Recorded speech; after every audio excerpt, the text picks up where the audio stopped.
Assalamualaikum dan salam sejahtera kepada semua penonton My Story Channel. Kami membawakan cerita-cerita yang menarik untuk dikongsikan kepada anda semua setiap masa. Komen, like, share dan subscribe My Story Channel. Terima kasih. Pentadbiran Presiden Joe Biden didakwa menuntut pemilik daripada China untuk melepaskan pegangan mereka dalam TikTok atau aplikasi video popular itu berdepan kemungkinan diharamkan di Amerika Syarikat. Tindakan itu dilihat sebagai paling dramatik dalam siri langkah diambil sejak kebelakangan ini oleh pegawai dan pihak perundangan Amerika Syarikat yang bimbang akan risiko data pengguna TikTok di negara ini dibocorkan kepada kerajaan China. Aplikasi TikTok yang dimiliki syarikat China, ByteDance, mempunyai lebih 100 juta pengguna di Amerika Syarikat. Ia juga adalah ancaman pengharaman yang pertama bawah pentadbiran Biden terhadap TikTok. Sebelum ini, bekas Presiden Amerika Syarikat, Donald Trump, cuba mengharamkan TikTok pada 2020 tetapi disekat oleh Mahkamah Amerika Syarikat.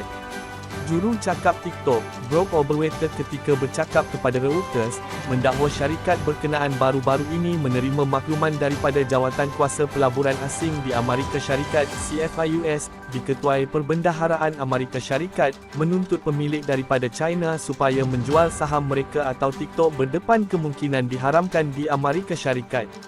Sebelum ini, Wall Street Journal adalah yang pertama melaporkan mengenai langkah itu. ByteDance mengesahkan 60% daripada sahamnya dimiliki pelabur global, 20% oleh kaki tangan dan 20% lagi oleh pengasasnya. Pada 2020, CFIUS sebulat suara mencadangkan supaya ByteDance melupuskan pegangan dalam TikTok. Dikatakan bawah tekanan Trump ketika itu, ByteDance cuba memuktamadkan perjanjian dengan Walmart dan Oracle Corp untuk mengalihkan aset TikTok di Amerika Syarikat kepada entiti baharu pada hujung 2020, namun gagal.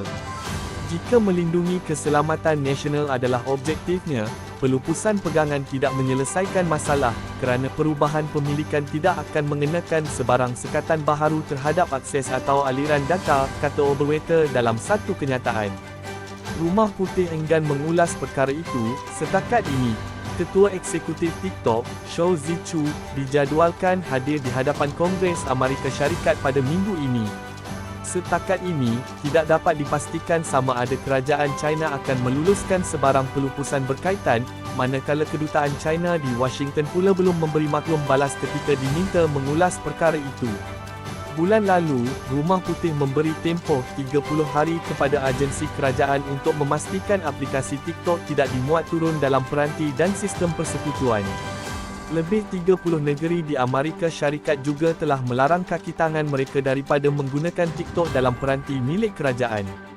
Sebarang tindakan pengharaman oleh kerajaan Amerika Syarikat dijangka berdepan halangan undang-undang dan tindak balas politik. Berikutan TikTok amat popular dalam kalangan jutaan golongan muda Amerika Syarikat. Sementara itu, TikTok akan diharamkan daripada telefon kerajaan United Kingdom (UK), media British melaporkan pada Khamis lalu. Menteri Pejabat Kabinet Oliver Dowden akan berucap kepada ahli parlimen mengenai keselamatan peranti kerajaan, mengikut jadual parlimen. Tiada pengesahan segera tetapi BBC dan Sky News melaporkan bahawa pengharaman aplikasi perkongsian video milik China akan berlaku. Pejabat Perdana Menteri Rishi Sunak menutup mulut minggu lalu apabila ditanya berulang kali mengenai kebimbangan keselamatan. Pada lawatan ke Amerika Syarikat pada Isnin lalu, Sunak berkata kerajaan mengambil keselamatan peranti dengan serius. Kami juga melihat apa yang sekutu kami lakukan, katanya. The Sunday Times hujung minggu lalu melaporkan bahawa pakar keselamatan cyber telah menasihatkan kerajaan untuk mengesyorkan penyingkiran itu. TikTok dimiliki oleh ByteDance China dan telah lama menegaskan bahawa ia tidak menyimpan data di China atau berkongsi data dengan Beijing. Larangan British terhadap aplikasi pada peranti rasmi akan mengikut jejak langkah di Kesatuan Eropah serta di Amerika Syarikat. Pegawai Amerika Syarikat telah berkata bahawa, jika TikTok berpisah dengan ByteDance ia akan mengelakkan larangan nasional yang lebih meluas.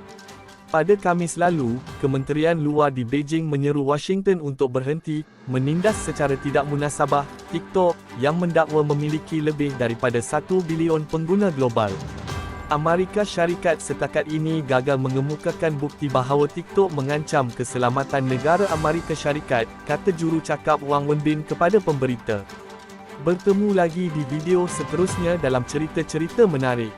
Jangan lupa komen, like, share dan subscribe atau langgan YouTube My Story Channel. Terima kasih.